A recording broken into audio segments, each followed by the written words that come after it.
Welcome to Future Histories. My name is Jan Groß, and it is my great pleasure to welcome Søren Mau in today's episode. Søren is a communist philosopher and author of the brilliant book Mute Compulsion, a Marxist theory of the economic power of capital, which I enjoyed reading a lot.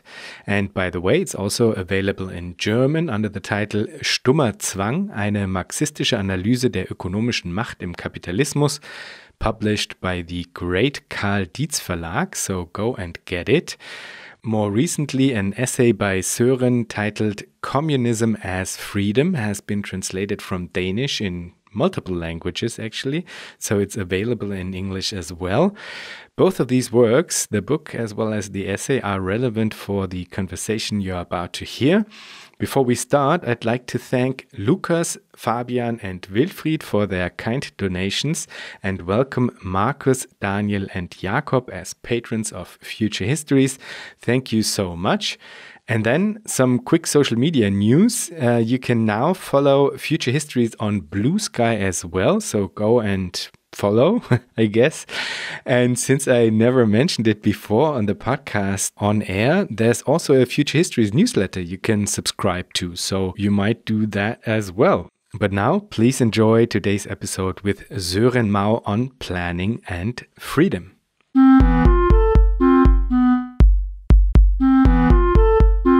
Welcome, Søren. Thank you, and thank you so much for inviting me. Søren, I'm absolutely convinced that freedom and security are two crucial pillars that must be positively occupied when constructing alternative political imaginaries. So I was extremely happy to see you make such a strong and very clear-minded case for why communism is freedom.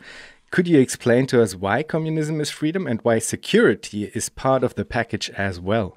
Well, I think that for me, freedom is kind of like the guiding principle for thinking about how to organize a communist society. And maybe the reason for that is that, or it has to do with what I think the problem with capitalism is.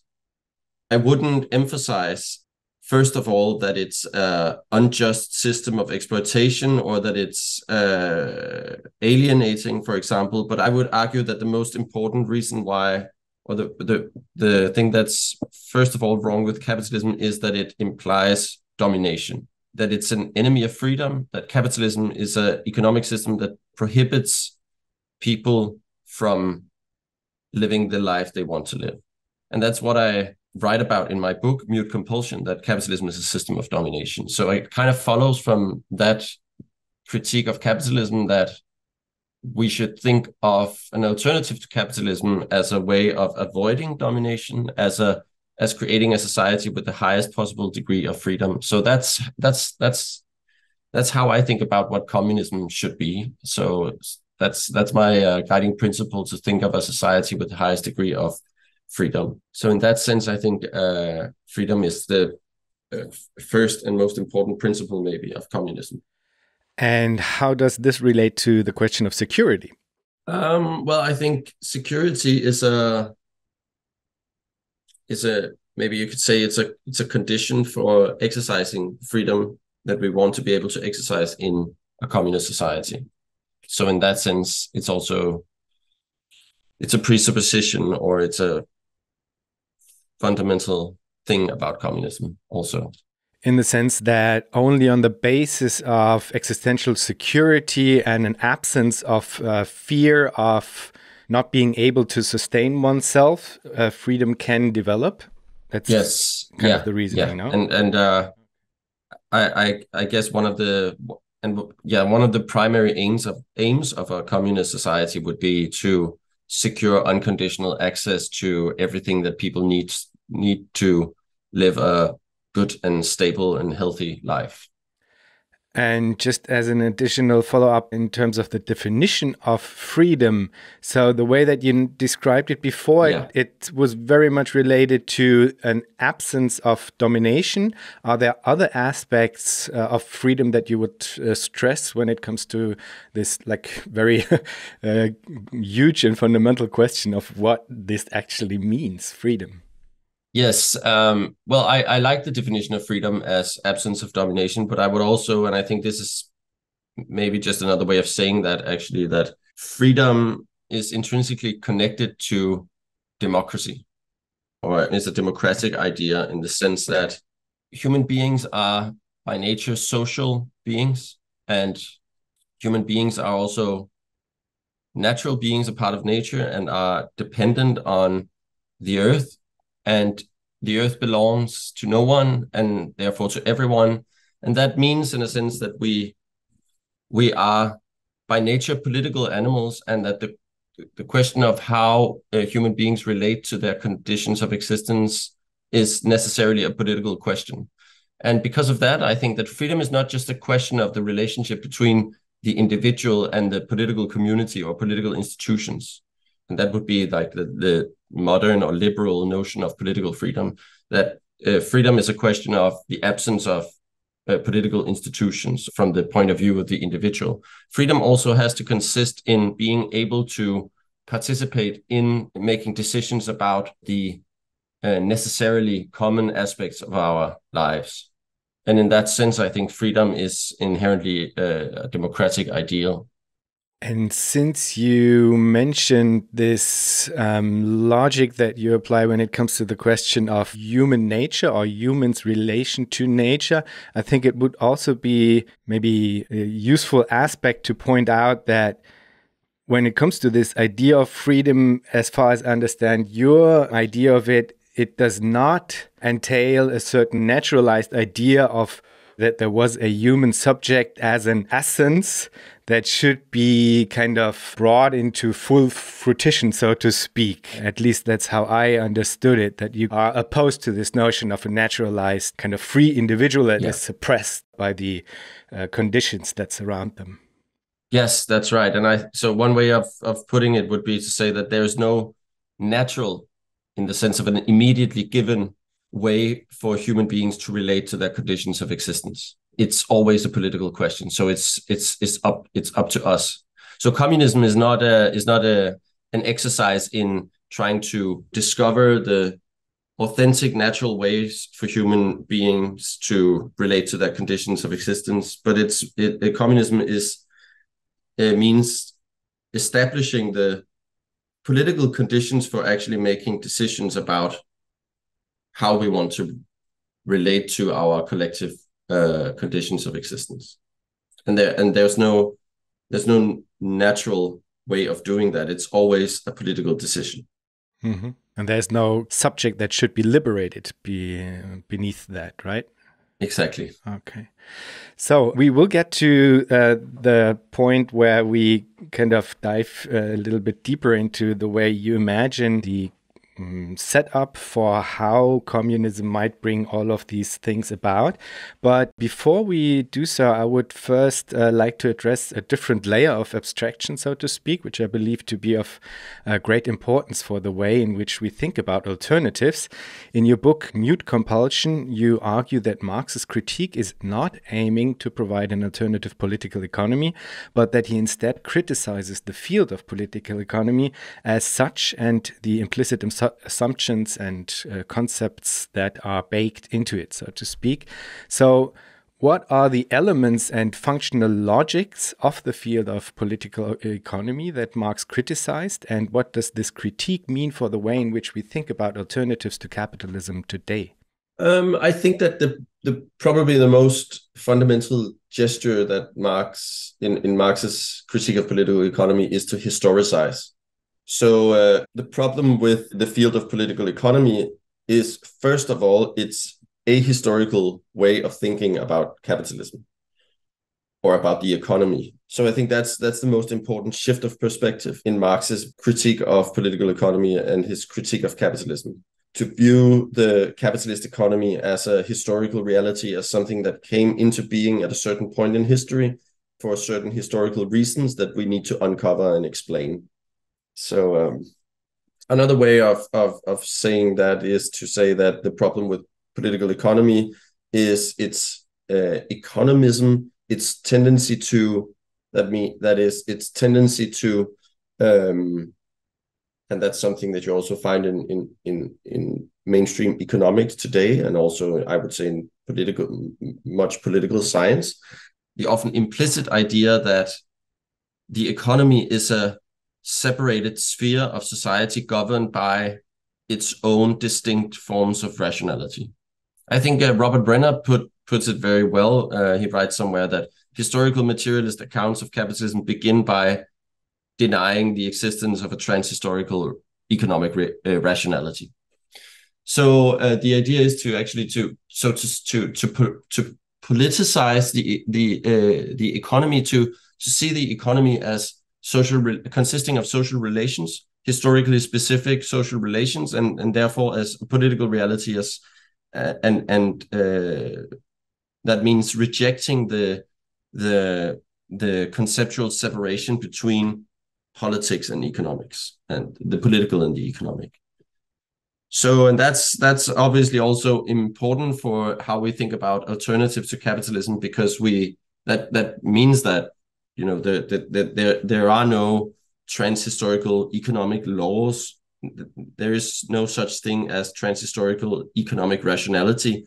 It's up to us to decide how the economy should be organized. That means it's up to us to decide, you know, what should be produced and who should produce it and how it should be produced and who should get the results of that production and so on. All of these economic processes, all of these economic decisions are always necessarily political decisions. So I think that's maybe the most fundamental idea in Marx's critique of political economy. Mm-hmm, mm-hmm. Okay, let's maybe dig a little deeper into that. So in your article, you write that it's not, when it comes to the question of alternatives, you write that following from that, it's not about providing an alternative economic principle, but that it's instead, and I quote you here, about enabling democratic decision-making about how our shared activities and resources should be organized. And I think you already mentioned some aspects that are kind of related to this question when it comes to how to avoid, let's say, the mistakes of economism, so to speak.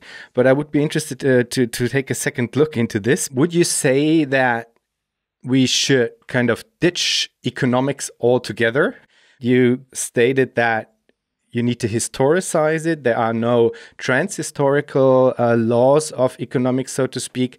But are there, let's say, some aspects maybe of the theoretical apparatus of political economy, or maybe a bit more narrowly economics, that can sensibly be repurposed for a constructive effort around alternatives? Or should you, or would you argue that we should kind of ditch the discipline of economics altogether? That would be one part of my question. And the other one would be, and this is a very crucial aspect to me, in neoliberalism, the market constitutes also a site for the production of truth. So if we argue for overcoming the market in this function as well, I'm asking myself, what could be the mechanisms, maybe in plural, to fulfill this aspect of societal organization? Because this is a very, very crucial mechanism, I would say, within the way our societies are governed today. And I get the sense that simply stating we will do it democratically then does not kind of answer the questions sufficiently, I would say, because these things are kind of on different, operate on different levels, I would say. I'm not, to be honest, I'm not sure I understand why saying we will do that democratically is not a good answer, because I think that the function of the market in capitalism as one of the functions of the market in a capitalist society is coordinating production, right? Coordinating decisions of individual producing units about how much to produce and how to produce things, by what productivity standards and so on. That's one of the things that price signals does, and that would be replaced by planning. So we would take in a communist society, we would make democratic decisions about what are we going to produce, and we would also be able, for example, to take democratic decisions about production methods and productivity standards, for example. So in that sense, I think my answer would simply be that we are going to replace the market and market mechanisms with democratic decision processes. And I'm not sure why that's not why is that not a good answer? It's an absolutely great answer in general, I would say. Yeah. But since I conducted quite a couple of interviews on democratic planning by now with different people who develop different models surrounding that, I more and more got the sense that at some point, when it comes to crucial questions within these models, this is the default answer, which is kind of serving as a cover-up in many ways.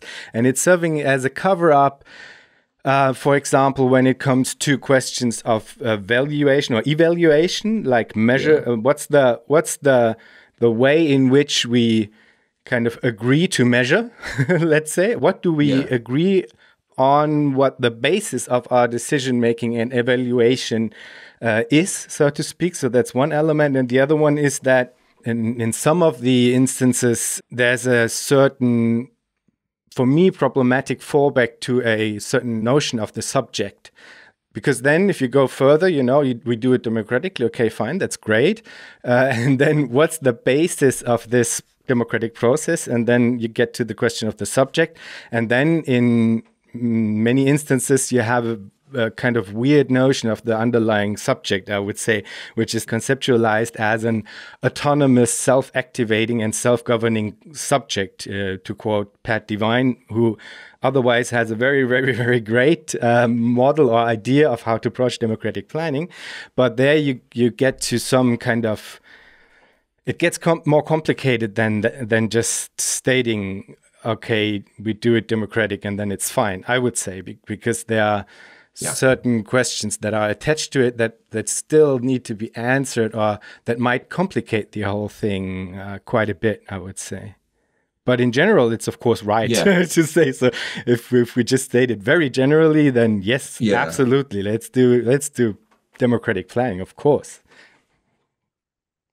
You're right that there are a lot of complicating factors here, and it's obviously an extremely important question you raise about how we evaluate and how we measure, and are we going to measure in hours and labor time, for example? Some people would say no. I don't really see a problem with doing that.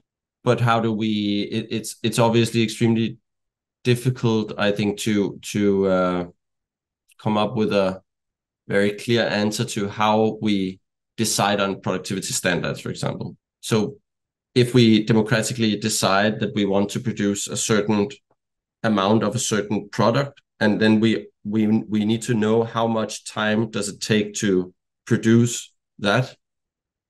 And in order to make that calculation, we need a productivity standard. And how do we decide on that? Should it be the producers, for example, the people who are actually producing the product that should decide how they want to work? Or do we want to accept some kind of that they have to do it within certain limits, that the broader society as such can demand a certain productivity standard from the producers? But no matter how we answer those questions, I think it always comes back to that in the only legitimate way of doing that in a communist society would be through some sort of democratic decision-making process. So that's a difficult question, but it's a question we would have to find some sort of answer to, because the alternative would be to accept the blind forces of the blind domination of the market or something like that, or an despotic authority of some sort. Right. No, neither of those for sure. Exactly, yeah. So, but maybe just to get an idea about the first part of the question, how much of the corpus of political economy and economics specifically can be purposed in a sensible way for this constructive effort? Because, I mean, somehow one gets the sense that it's built on rotten ground, but I mean, Yes. Also there might still be something that can be useful. So I would be interested in your opinion on that. I'm not totally sure what to answer to this question. I'm tempted to say that there's not much of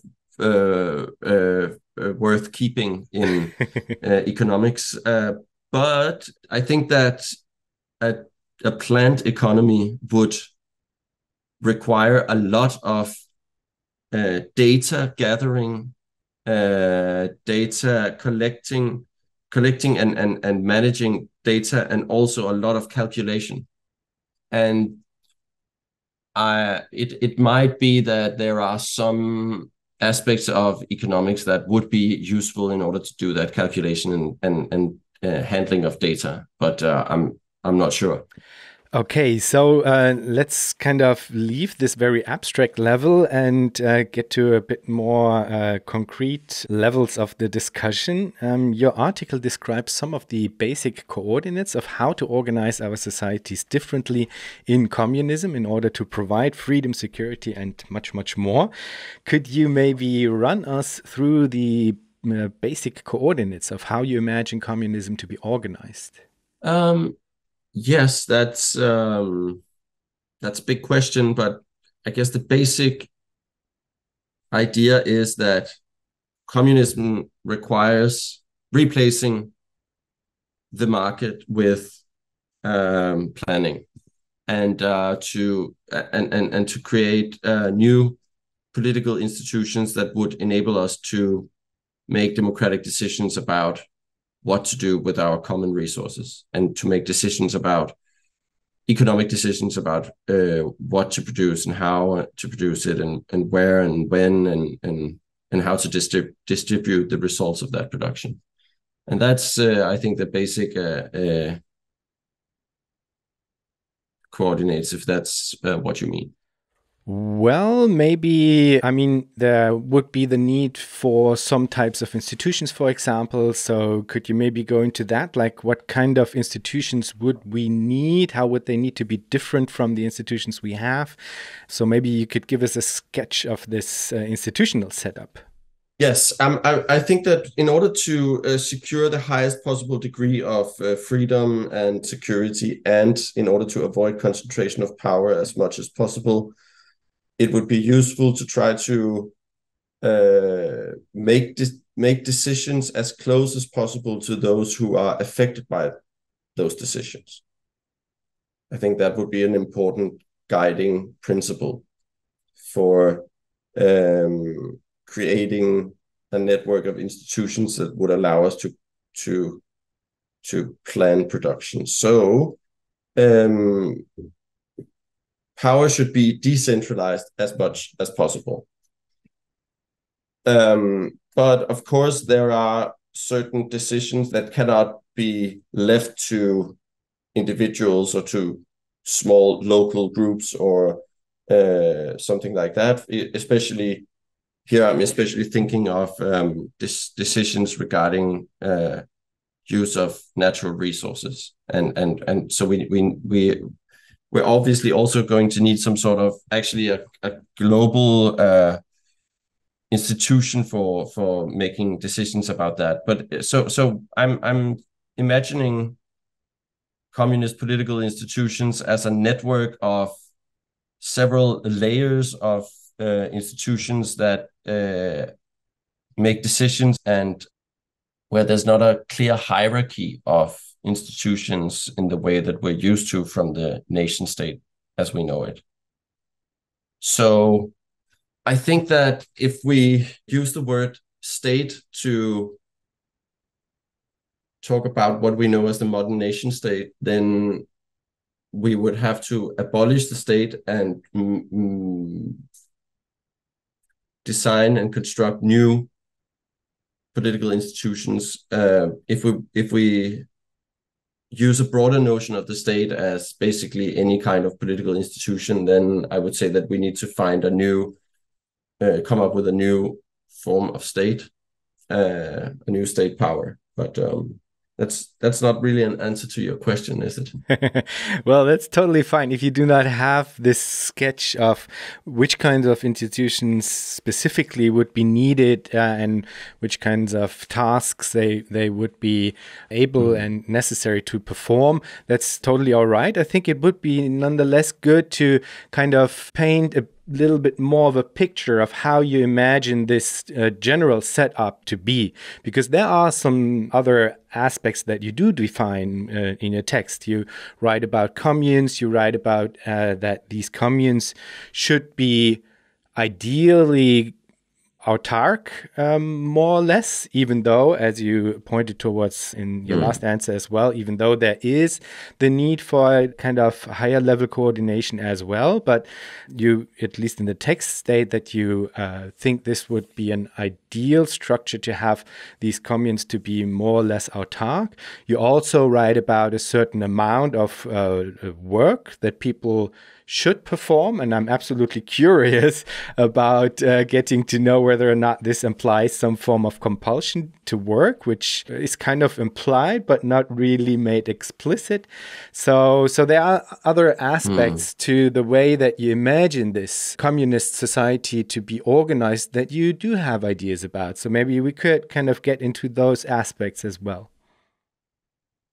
Yes, yeah, I use the word commune as a way of talking about what would be the basic institutional unit of communism. And ideally, every commune would have control over everything that the commune needs in order to secure a good and stable life for its communards, for the people who live in that commune. And the reason why I think that's an important principle is that it would make us less vulnerable to counter-revolutionary attempts to re-erect class society, for example, or other forms of also forms of concentration of power or corruption or something like that. If communes are not too dependent upon each other, then they would have more autonomy, and that means that if something went wrong in one commune, it wouldn't necessarily, the other communes would have a better basis for struggling against that, or trying to avoid concentration of power or corruption or counter-revolutionary movements and so on. Yet, at the same time, you, I think, rightfully stress that there is actually, by nature, you argue, a high level of interdependence, you know? And when reading about this autarky aspect of the commune, even though I understand your argument as well, that it creates some kind of safety backup, so to speak, when it comes to attacks and stuff like that. But still, I was kind of a bit irritated about this falling back into this very strong notion of autonomy, because, as I said, really liked your approach of emphasizing the interdependence. And this interdependence is also highly relevant when it comes to like many of the aspects that will have to be addressed through each and every commune as well. You already talked about the question of resource use. If we do want to have some kind of meta-level coordination when it comes to this question of resource use, which is kind of necessary if we want to, for example, address climate change and excessive resource use as it is being performed right now, then you immediately get into a situation where you will have to have functioning forms of like mediation between these different levels, so to speak. So, and there, I would argue this idea of autarky kind of goes against this grain, because the level in which this interconnection, this interdependence, and therefore interconnection will have to be enacted is so much ingrained in each and every aspect of, for example, the production process, that it's very hard to imagine both of these same things at the same time. This very high level of autonomy for each commune, and kind of organizational coordination on a meta level when it comes to, for example, overall resource use, because these things are necessarily intertwined in a very, very intense way. So I was kind of struggling to imagine how highly autark communes working next to each other, so to speak, but not really together as a default modus operandi, so to speak, how these autonomous communes would be able to achieve this higher level coordination. I think that regarding the question of interdependence, I think that there's a fundamental difference between human individuals and political communities. I think humans are necessarily by nature social animals that are highly dependent upon each other. So the interdependence I speak about is the interdependence between human individuals, which is one of the reasons why, as I tried to explain earlier, that's one of the reasons why human freedom must necessarily also consist in being able to participate in democratic political decision-making processes. But the same point, that point about interdependence is not necessarily true of political communities, I would say, of communities of human beings. Political communities are not necessarily dependent upon each other to the same degree. We are dependent on each other in the way that all political communities would live on the same planet, and we would have to share that planet. And because of that, it would be necessary to have some sort of global regulation of the use of natural resources. For example, how it could, for example, take the form of quotas for CO2 quotas or something like that on a global level for each commune. And then each commune would decide how they would use that, or all sorts of different quotas for the use of natural resources. And then it would be up to each commune to decide how to use that.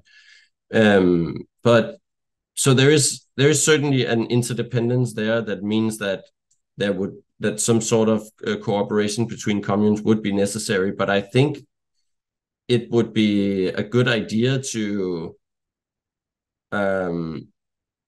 not to have a too high degree of division of labor between communes, for example, because interdependence and division of labor is always a risk. Because if one commune is dependent on something that another commune produces, then a relationship of domination can easily arise. So in order to secure freedom, and it would be in order to counteract tendencies to inequality between communes and relationships of domination between communes, it would be important to maintain a high degree of autonomy, I would say. Mm-hmm, mm-hmm. Because imagine, for example, that the commune you live in has decided not to produce medicine, for example, because there's a neighbor commune that produces a lot of medicine instead, and there's a division of labor where then you exchange or whatever, you produce something else that other commune needs. But then if there's something like a counter-revolutionary political force or movement in that other commune where all of the medicine you need in your commune is produced, then all of a sudden you would have to accept what they do or accept their demands, or subject yourself to that. So, and you would be vulnerable in that sense if the commune you lived in don't have the resources to produce medicine for themselves, for example. How big of a commune do you imagine? So if you talk about communes as the smallest organizational unit, how big are these communes you think about? That's a really good question, and I think that communes could vary very much in size. I think one thing that's important to note here is that we would have to build communism on the basis of whatever capitalism has left us with, which means, for example, that we would have to build communism also in enormous urban areas with 20 million people, for example. So I would imagine, for example, that we would break up cities like Tokyo or Shanghai or New York into several communes. And one of the problems with an urban commune would be that it would be unable to produce its own food. So it would be a good idea, for example, to have communes that would extend from an urban area into a rural area in order to be able to produce everything the commune needs. But I imagine that communes in heavily urbanized areas would maybe have up to 1 or 2 million inhabitants or communards. But I also imagine that in other places, in very desolate areas with very few people, we could have quite large, in terms of area, large communes with maybe only 50,000 inhabitants or something like that. So there are so many different reasons why to draw the borders between communes. It could also be, for example, natural, like the landscape. That the landscape could also be reasons for drawing borders between communes, mountains or rivers or things like that. So I think that that the communes could vary very much in size, from like a few thousand people to millions of people. I think we kind of then circle back to this question of interdependence again, because I mean, for many things, if you want to build a computer, you will have to have minerals, many materials, knowledge, so many things that not every like 2 or 5,000 people commune will be able to provide, obviously. So again, we are back to this question of interdependence and kind of impossibility of total autarky when it comes to many, many things, infrastructural things like train connections that span, in this case, many communes for sure, because we would not want to kind of just get to the border of my commune and then have to change into another form of transportation, so to speak. So, these are all, of course, questions that kind of pop up in this very atomized way of thinking about. And if that would be a too big a problem, then I guess communes could decide to make one larger commune, like to fusion. Is that the word? Mm-hmm.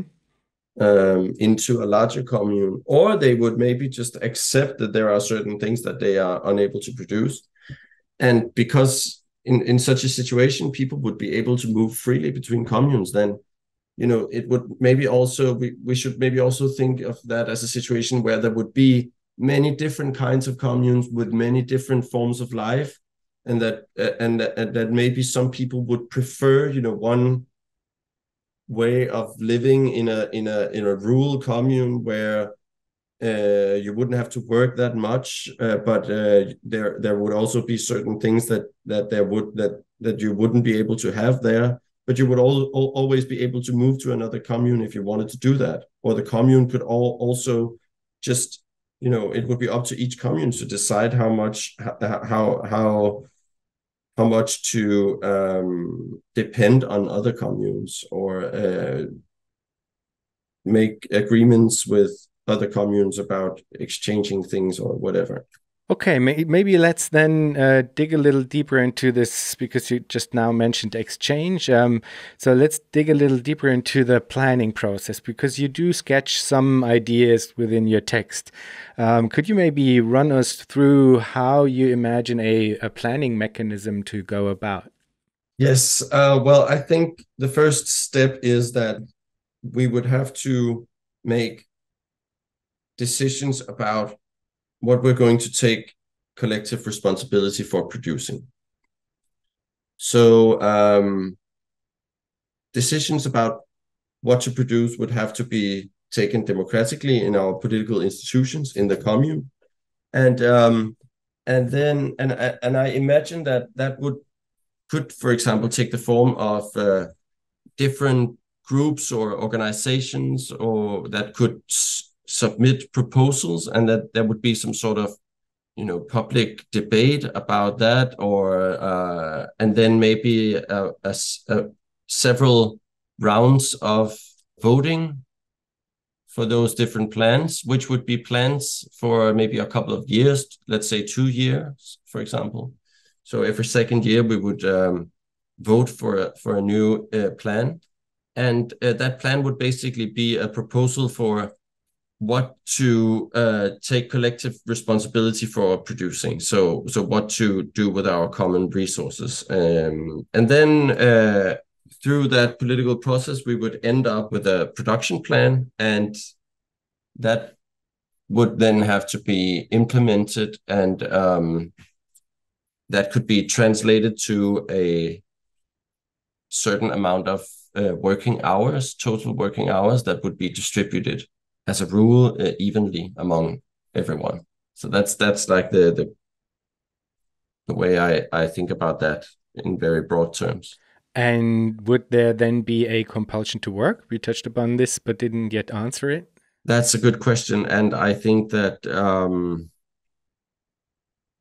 I would love to be able to say no, and that there would never be any form of that in communism everyone would be able to do whatever they want all the time, and that there would be no one forcing you to do anything.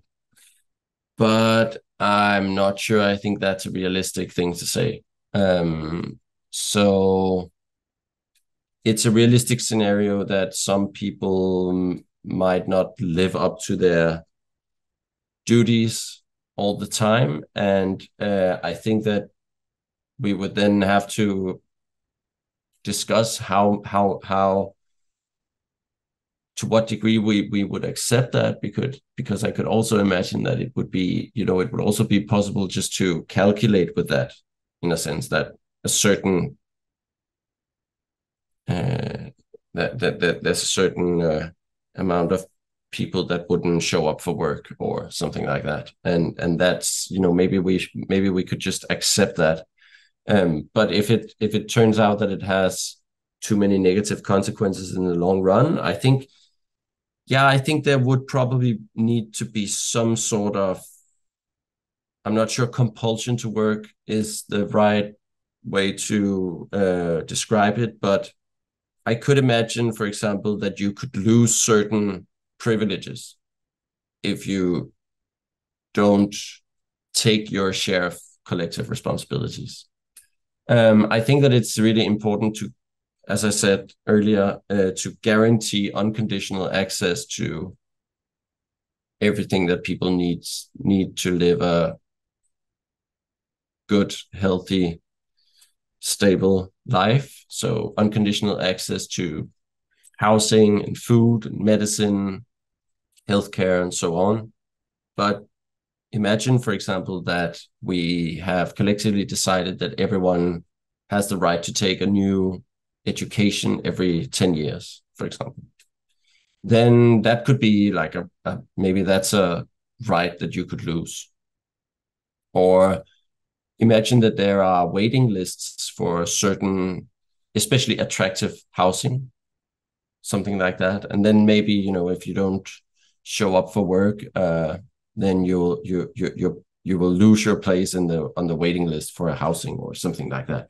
So there could be certain things that I'm not sure that I would categorize that as or call that compulsion to work. Does that make sense?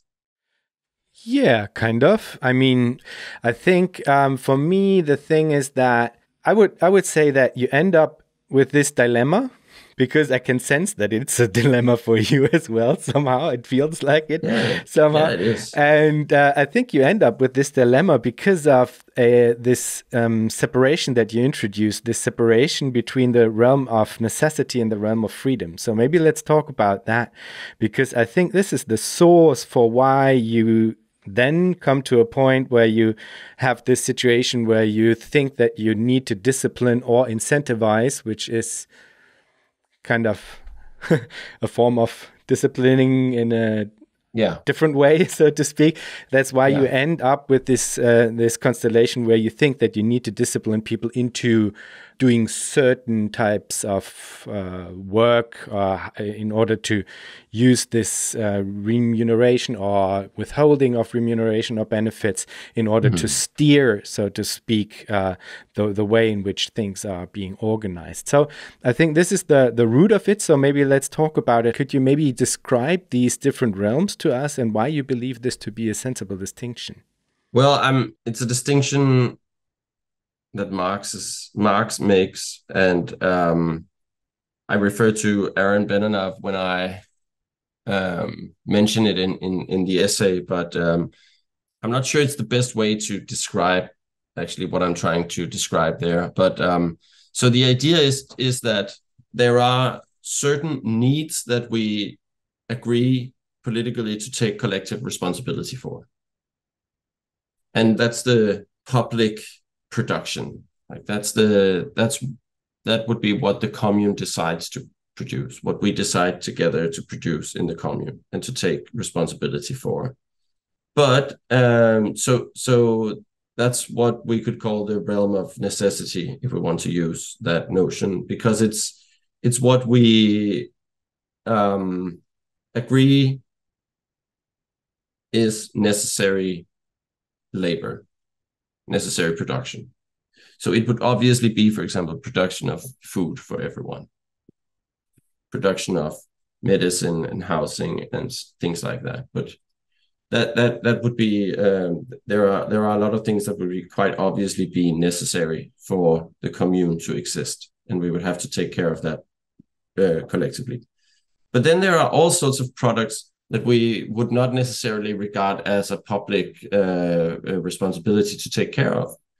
Maybe some people would suggest that we should, build a piano factory because we want to have pianos. But other people might have the opinion that, well, I would rather work less, because everything we would decide to produce would mean more work for everyone, because we would distribute work evenly, right? So everything we add to the list of what the commune produces would means more work for everyone. So it would always be a discussion about, or a decision about, what do we want to, do we want to have more, less work, or do we want to have this or that product? And then we would disagree on that. So maybe some people would vote for a production plan that would include pianos and accept that everyone would have to work a little bit more because we think it's nice to have pianos. And other people would maybe prefer not to work and then not to have pianos. And then, whatever the result would be, that the commune would not necessarily produce everything that people want. So there will be a lot of needs that will not be met, or a lot of wants that will not be met by the production that is organized by the commune. And what are we going to do about that? Well, it's obvious, I think, to say that, well, people would be, if they can, they would be free to produce that in their free time outside of the work organized by the commune. So that's kind of like the basis for distinguishing between the realm of necessity and the realm of freedom. The realm of necessity is all of the things we agree are necessary to produce together, and that we take collective responsibility for producing, and as a political community. And the realm of freedom is whatever we want to use our all of the rest of our time, whatever we want to use that for. And it's important here to note that the realm of freedom would be much larger in the counting in hours, and we would have more free time. Yeah. But I want to add that it's I'm not sure that those terms, the realm of necessity and the realm of freedom, are the best way to describe that, because maybe that's what some of what you were thinking about when you asked me about this, that I just said earlier that organizing the economy by means of democratic decision making would be the best thing to do if we want a society with as high a degree of freedom as possible. So in a sense, that is not it's wrong to oppose that to freedom. Right. So absolutely. Mm-hmm. I would agree with that, with the last statement. That's why I think it's an unlucky separation. Because for me, when reading the text, I always thought, what? Wait a second.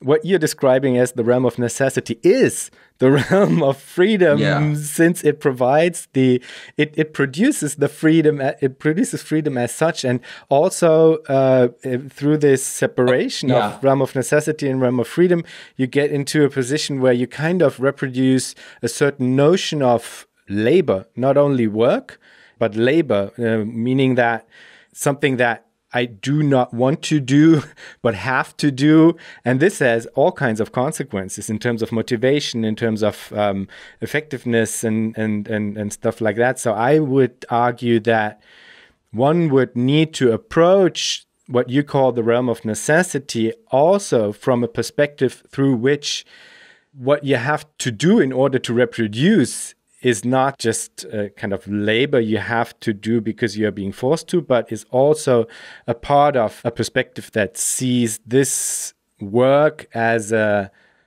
absolutely, I wanted to say logic, but that's maybe the wrong word, as a necessary part of reproduction that is not separated into a kind of alienating thing to do, so to speak, in maybe to be a bit polemic about it, I would say. So I'm kind of against these different splits. I can definitely see that why you're against that. I think it's good to remind ourselves why Marx uses these words, and I think it's because when he talks about realm of necessity, I think he's talking about a kind of natural necessity here, the fact that human beings are forced to work if we want to live. So and that's I think Marx is right in that one of the fundamental aspects of human beings is, and he says this already in his early writings in the German ideology, that what distinguishes human beings from other animals is that they produce, that we are forced to transform our surroundings in order to be able to live off them. So humans we have to work in order to live. We have to transform our surroundings in order to be able to live off those surroundings. And that is a natural necessity. And that's why he calls it the realm of necessity, right? Because, and then the more productive we can get, the less time we need to do that, or also depending on the natural conditions of where we live. I mean, if you live in certain areas, certain places on the earth, it would require more work to be able to survive than in other places. But the basic fact is that there is a certain amount of work that is necessary in order to live, and that's a natural necessity, and that's why Marx calls it the realm of necessity. And in opposition to that, the rest of your time you can use to do whatever you want, and that's the realm of freedom So I think maybe the reason why, or the source of confusion or disagreement here is maybe that we're maybe confusing a natural necessity and freedom with political necessity and political freedom, if that makes sense. Yeah, kind of. But also, I think the way that you use the realm of necessity is not the way that you described it right now. So it's not the Marxian the Marxian notion of subsistence. So the basic level of what you have to do in order to reproduce yourself as a physical biological object, so to speak. So you use it in a very different way, which is encompassing much more than just subsistence. And then, and I think this kind of complicates it as well, you use these words, private sector and public sector. So you use public sector for the realm of necessity and then private sector for the realm of freedom, so to speak. And I mean, this also adds another layer of confusion in that it kind of runs the danger of sounding as if you wanted to say that the private sector, in which you also state that there will possibly still be markets, exchange, etc., that this is the realm of freedom, and it quickly sounds like this liberal talking point where, markets are equated with freedom and planning is basically tyranny and obligation, so to speak, which is definitely not what you wanted to state. And it is absolutely clear reading the text that this is not what you wanted to say. But I just think that this terminology, this additional terminology of public sector and private sector also kind of feeds into the misunderstanding, I would say. Yeah. Yeah, I think you're right about that. And there's obviously a risk that, well, because public and private sector are concepts that we also use about the capitalist economy, then there's a risk of thinking that what I'm describing there would be something that's similar to how the capitalist economy works, which is not what I'm trying to do, but or not what I'm trying to say there. So I'm open to suggestions for some a better way of making this distinction, because I think it is an important distinction to make. And so in a communist mode of production, we would make democratic decisions about what to produce, but what about all the things that we would decide not to produce? I mean, I could see myself voting for a production plan that would mean that a lot of things that some people would like to have would not be produced. And what do we say to those people who would then would like to have those products?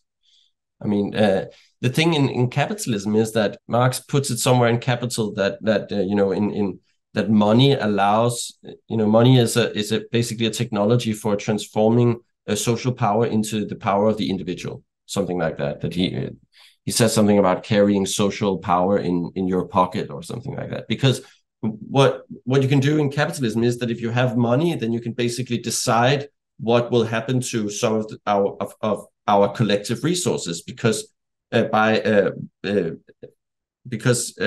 demand on the market is what determines what gets produced, right? So if and that power of the individual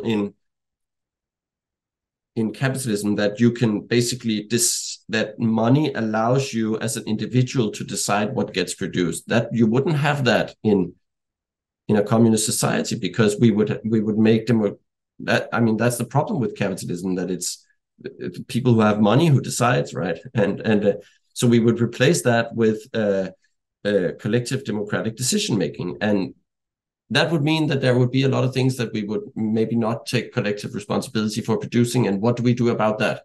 I think it's not a good answer to say, well, people just have to accept that we're not going to produce pianos, or other things that some people would maybe think would be luxury products.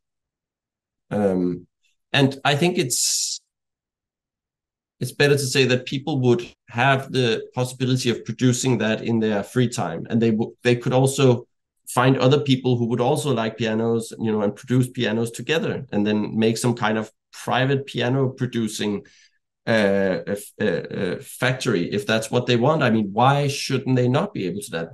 Why should we ban that? And of course, that would require some resources, because you need a lot of things in order to build pianos. And where would you get those resources from?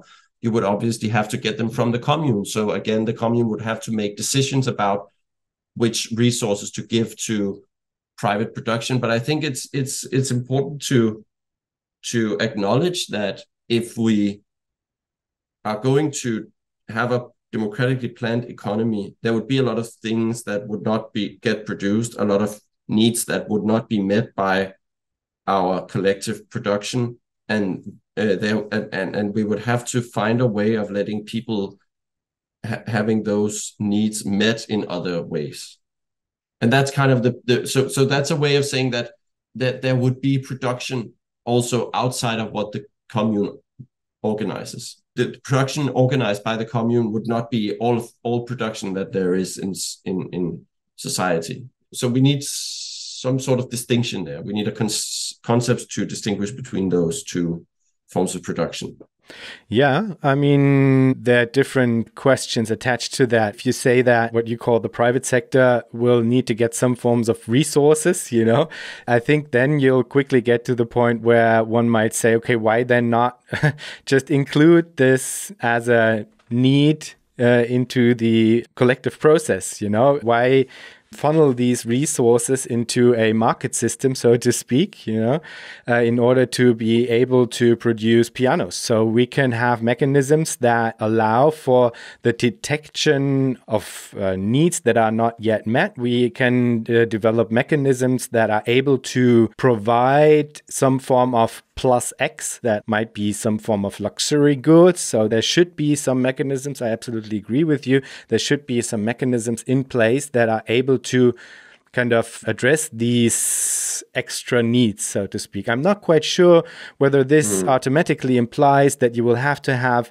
a form of classical market system, with some form of money, some form of value form, and all the things that go along with this. Because at least to me, it sounded as if what you describe as a private sector would then probably have all of these things in order to be able to produce this plus X. And my argument would be there can be like creative ways of integrating this absolutely valid need for the plus X into forms of democratic planning as well. So it's not about a rigid system that does not have any ability to change, to include, to have realms of freedom within what we consider the collective mechanism, I would argue. And also, just as a note, it might be interesting for you to take a look at David Leibman's model of multi-level democratic iterative coordination, because he does have some kind of setup similar to that, because he imagines a core sector which is run through this mechanism, the MDIC mechanism, and then he imagines that there will be some form of kind of peripheral sector which will have probably some market mechanisms as well, but which might, bit by bit, also be integrated over time into the MDIC system. So just as a note. But we do not have that much time left, and I have so many questions left. So I would have to pick and choose. I mean, maybe before we get to the final question that I ask all of my guests, maybe let's get back to this very high level of abstraction that you, I think, very brilliantly look at in your book, Mute Compulsion, because there you describe the fact that capitalism, in order to reproduce itself, it does not only rely on ideology and violence, but also on mute compulsion, or what you call economic power.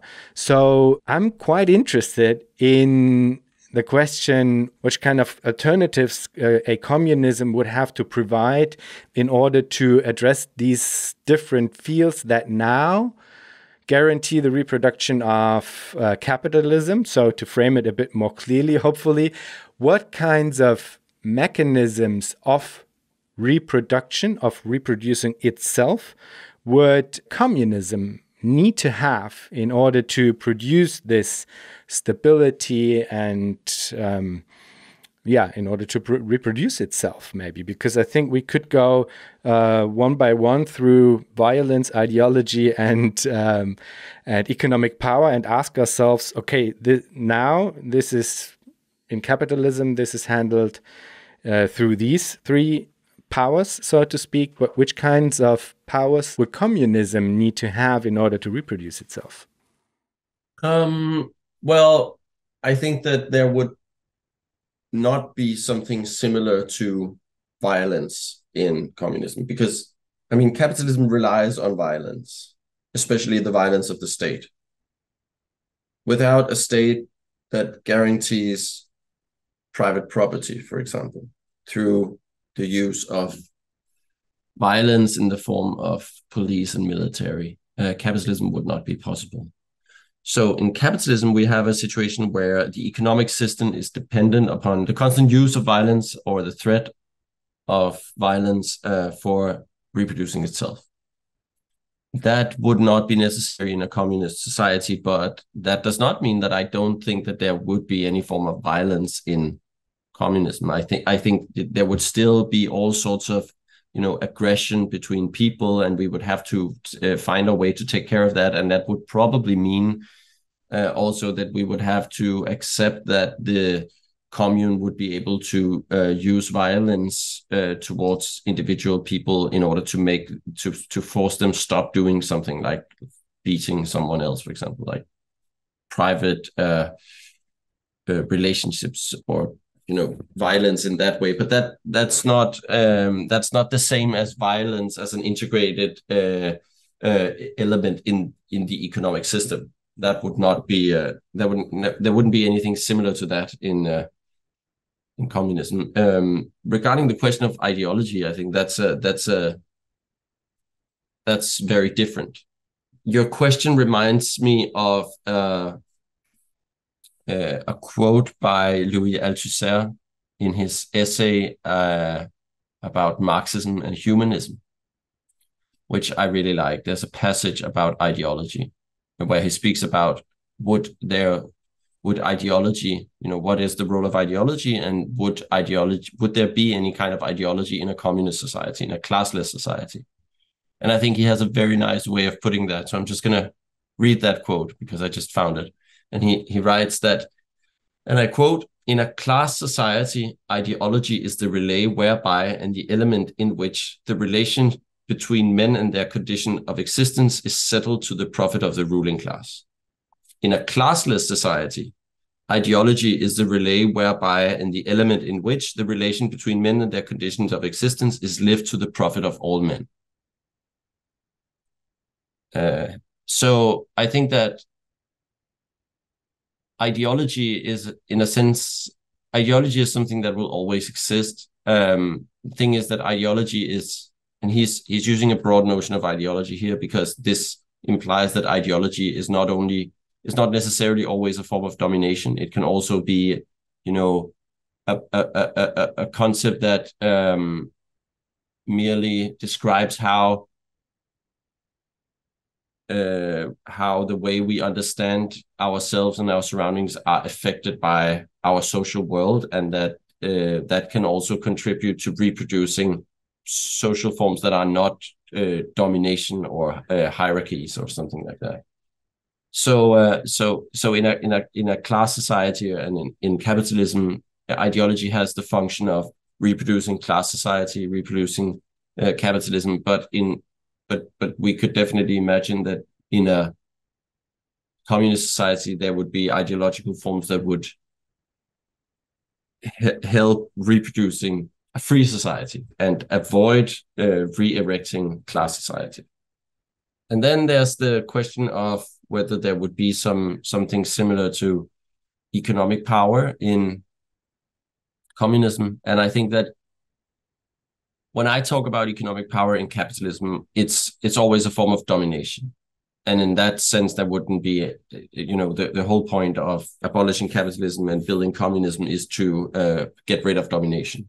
But economic power reveals something about a unique capacity that human beings have to organize, that we can organize our material surroundings in a way that helps to reproduce certain social relations. In capitalism, those social relations are relations of domination.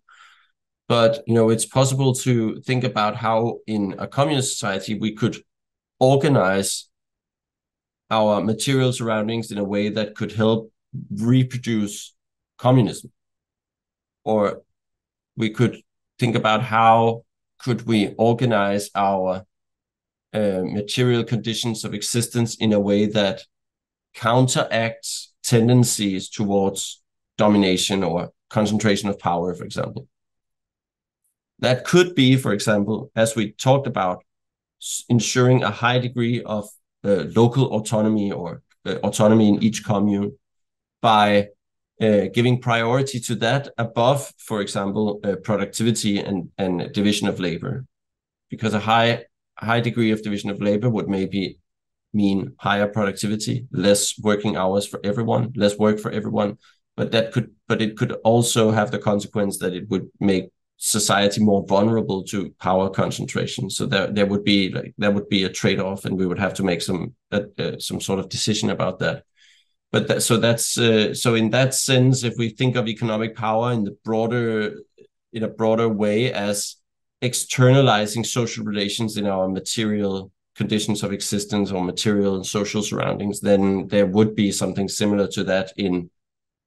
We could think of using that capacity, that unique capacity of human beings, to work for communist ends in communism. And then, Søren, there's a last question that I ask all of my guests, and it is, if you think about the future, what makes you joyful? It makes me joyful to imagine how daily life could be under communism.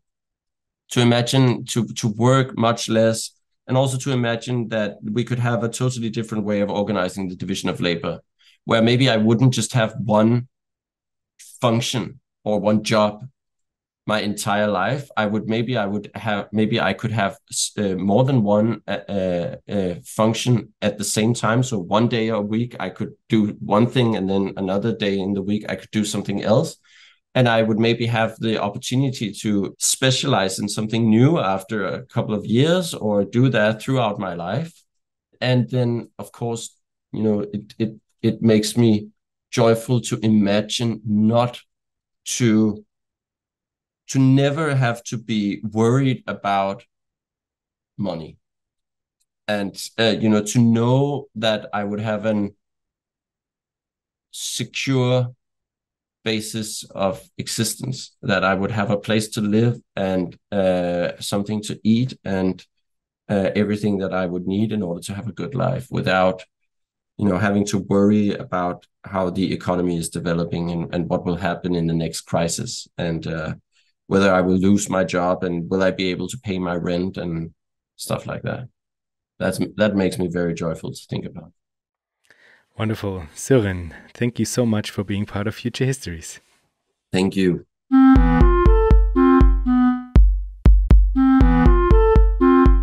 That was our show for today. Thanks a lot for listening. If you want to support Future Histories, you can do so on Patreon. For this, visit patreon.com/futurehistories, or you can simply tell a friend that you liked the show and that he, she, or they might like it as well. Thanks a lot, and hear you in 2 weeks.